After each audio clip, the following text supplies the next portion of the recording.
तेलंगाना के जड़चल्ला में हैरतअंगेज वाकया पेश आया, जिसमें जड़चल्ला पुलिस स्टेशन के हदूद में वाक़ श्री लक्ष्मी बेंगलुरु बेकरी से एक खातून ने करी पफ खरीदा।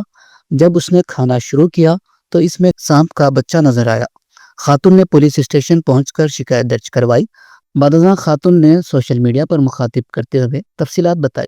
ये वीडियो सोशल मीडिया पर काफ़ी तेज़ी से वायरल हो रहा है। मकामी सर्किल इंस्पेक्टर ने मीडिया के नुमाइंदों को तफसीलात से वाकिफ करवाया। మేము స్కూల్ నుండి వచ్చినాం సార్.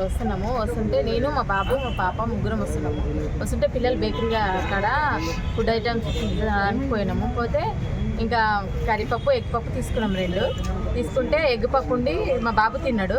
కర్రీపప్పు నేను ఇంటికి తీసుకుపోయి కొద్ది కొరికి చూసినాక నాకు అట్లా తినబోద్ది కాక మొత్తం చించి తినే వరకు షాక్ అయినా. నేను అసలు మొత్తం తీసి అక్కడ పెట్టేసిన, పిల్లలకి నేను చూపించలే, అక్కడ పెట్టేసిన, ఇట్లా నార్మల్గా పెట్టేసి ఇంకా నాకు ఏం చేయాలో మైండ్ పని చేయట్లేదు, ఏం చేయాలో అర్థమయ్యే కాలేదు. భయం అయ్యి అక్కడ పెట్టేసినా, ఇక పిల్లలకి కానీ చూపెట్టలేదు.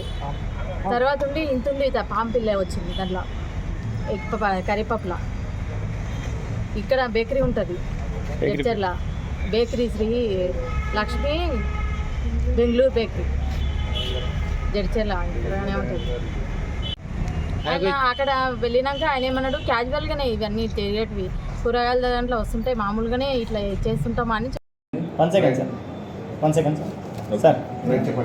ఈరోజు జడ్చర్ల పట్టణంలోని శ్రీ లక్ష్మి అయ్యంగార్ బేకరీలో కర్రీ పఫ్లో ఒక చిన్న పాము పిల్ల వచ్చిందని చెప్పేసి ఫిర్యాదు సమాచారం రాగా అటు బేకరీని సందర్శించడం జరిగింది.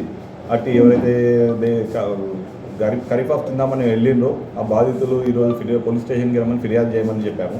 ఆ ఫిర్యాదు రాగానే వారిపైన ఫుడ్ ఇన్స్పెక్టర్ సహాయంతో తదుపరి చర్య తీసుకోవడం జరుగుతుంది.